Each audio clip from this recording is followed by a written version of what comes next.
নমস্কার বন্ধুরা, তোমাদের সবাইকে আমার চ্যানেলে অনেক ভালোবাসা আর অনেক স্বাগত জানিয়ে আজকের পর্ব শুরু করলাম।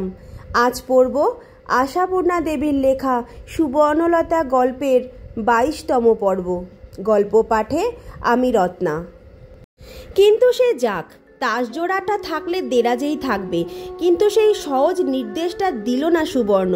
উঠে দাঁড়িয়ে কটুকণ্ঠে বলল, আবার তাস? আস্তে, প্রবোধ বলে, গলা যে ভাসুরের কান ফাটিয়ে দিচ্ছে। কিন্তু ভাসুরের নামল লেখেও দমে না সুবর্ণ। সমান তেজে বলে, ওহ, ভারী একেবারে সাতমহলা অট্টালিকা, তাই ভাদ্র বউয়ের গলা ভাসুরের কানে পৌঁছবে না। সারা বাংলায় বোবা মেয়ে ছিল না? বোবা মেয়ে, তাই একটা খুঁজে নিয়ে বিয়ে করতে পারোনি? ঘাট হয়েছিল, তাই উচিত ছিল। প্রবোধ বলে ওঠে, জীব তো নয়, ছুরি। প্রবোধ ঝনাত করে দেরাজ টেনে তাসটা বার করে। তাস নেবে না বলছি, ভালো হবে না। সেদিনের প্রতিজ্ঞার কথা মনে নেই? ছেলের মাথায় হাত দিয়ে দিব্যি করেছিলে না? বেহায়ার নির্লজ্জ জোচ্চোর। একখানা ঘরের ব্যবধানে ভাইরা আর খেলার বন্ধুরা। এই সময় আর গোলমাল বাড়তে দিয়ে একটা কেলেঙ্কারি করা চলে না। নইলে প্রবোধের কি ইচ্ছে হচ্ছিল না ফুটবলের মতো লাথিয়ে লাথিয়ে ঘরের বাইরে বার করে দেয় ওই অবিশ্বাস্য ঔদ্ধত্যকে? তাই কষ্টে মুখে হাসি টেনে এনে বলে, ফুহ, সংকটকালে অমন কত প্রতিজ্ঞা করতে হয়, তাই বলে যদি রাতের প্রতিজ্ঞা দিয়েও মানতে হয়, তাহলে তো বাঁচাই চলে না। কি বললে? সুবর্ণ আবার বসে পড়ে। প্রতি মুহূর্তে স্বামীর অপদার্থতার পরিচয় পায় সুবর্ণ, তবু চমকে ওঠে। অথচ অপদার্থটা সুবর্ণের মাপকাঠিতেই। অন্য অনেক মেয়ে মানুষই অমন বর পেলে ধন্য হয়ে যেত। প্রবোধ পালায়, স্রেফ পালায়, তারা খাওয়ার জানোয়ারের ভঙ্গিতে। শুধু বলে যায়, ও কাকে কি বলেছ হুঁশ নেই কেমন? নিজে নিত্যে ফ্যাসাদ বাঁধিয়ে বসবেন আর মেজাজ হবে যেন আগুন। কাকে কি বলাই বটে, কিন্তু হুঁশ কি সত্যিই নেই সুবর্ণের? নাকি ও চায় অপমানের অঙ্কুশে আহত হয়ে একবার অন্তত জ্বলে উঠুক প্রবোধ, পুরুষের মতো জ্বলে উঠুক, বজ্রের তেজ নিয়ে জ্বলে উঠুক, মা ভাইয়ের কাছে মুখ রাখতে শাসনের প্রহসন নয়, সত্যিকার শাসন করুক, সুবর্ণকে তাড়িয়ে দিক, মেরে ফেলুক। সেই মরণের সময়ও যেন জেনে মরে সুবর্ণ যে প্রাণীটার সঙ্গে ঘর করেছিল সেটা মানুষ। কিন্তু ফলটা ফলে বিপরীত।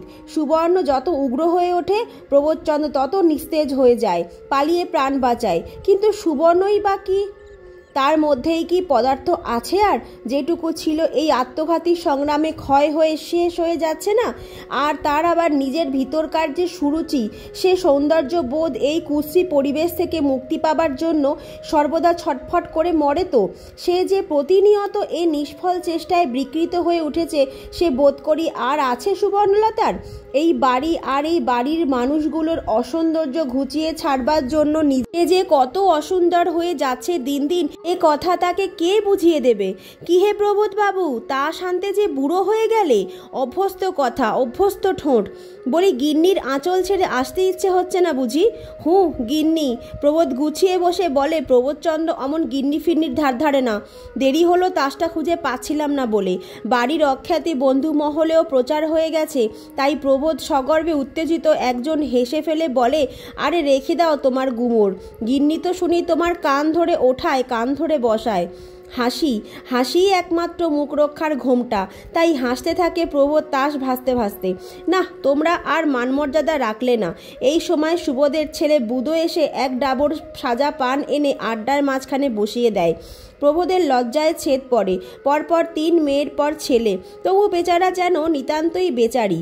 রবিবারটা বুদোর দুঃখের দিন, খেলতে যেতে পারে না, সারাক্ষণ আসরের খিদমত গাড়ি খাটতে হয়। বিশেষ একটা ভার যেন কেমন করে বিশেষ একজনের ঘাড়ে এসে চাপে, সেটাই বোঝা শক্ত। বাড়িতে আরও ছেলে আছে, কিন্তু বুদোরই সব রবিবার দুঃখের দিন। অবশ্য ভানু কানুর এই আসরের মুখো হবার জো নেই।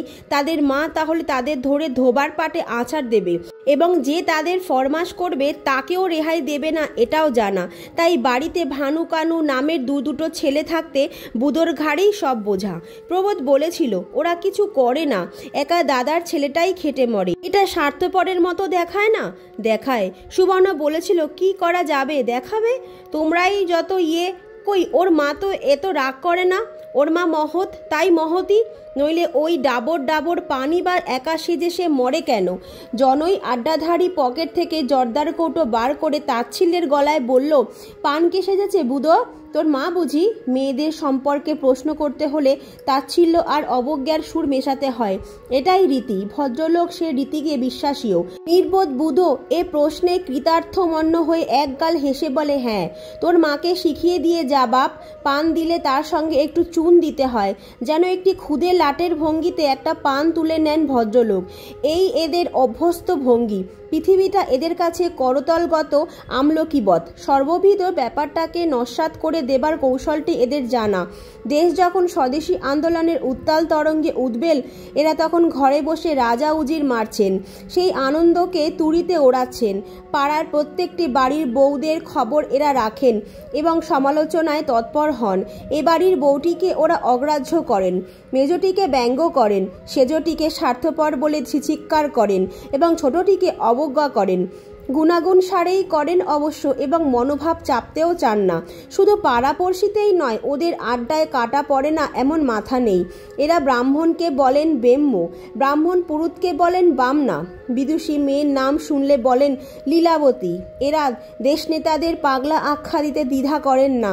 পরমহংসের বুজরুকির ব্যাখ্যায় আমোদ পান, বিবেকানন্দের আমেরিকায় গিয়ে হিন্দু ধর্ম প্রচারের বার্তা নিয়ে হাসাহাসি করেন এবং মেয়েদের লেখাপড়ায় অগ্রগতি লক্ষ্য করে সকৌতুক ব্যঙ্গ করে যখন তখন ঈশ্বর ও গুপ্ত থেকে উদ্ধার করে বলেন, আরও কত দেখব হে, দেখবার এখন হয়েছে কি। এরপর সব ABC শিখে বিবি সেজে বিলেতি বোল কবে আর হুট বলে বুট পায়ে দিয়ে চুরুট ফুকে স্বর্গে যাবে। বাড়ি, বাজার আর অফিস, এই ত্রিভুজ তাতে আনাগোনা করতে করতে মরচে পড়ে গেছে ওদের জীবনের মাকুটা। এরাই সুবর্ণলতার স্বামীর বন্ধু। কিন্তু ঊনবিংশ শতাব্দীর এই অফিসবাবুর দল কি এই যুগে নিশ্চিহ্ন হয়ে গেছে? আজকের পৃথিবীর এই দুরন্ত কর্মচক্রের দুর্বার গতির তাড়ানোর মাঝখানেও অলস গতি আর আশার আড্ডা নিয়ে আজও কি টিকে নেই তারা?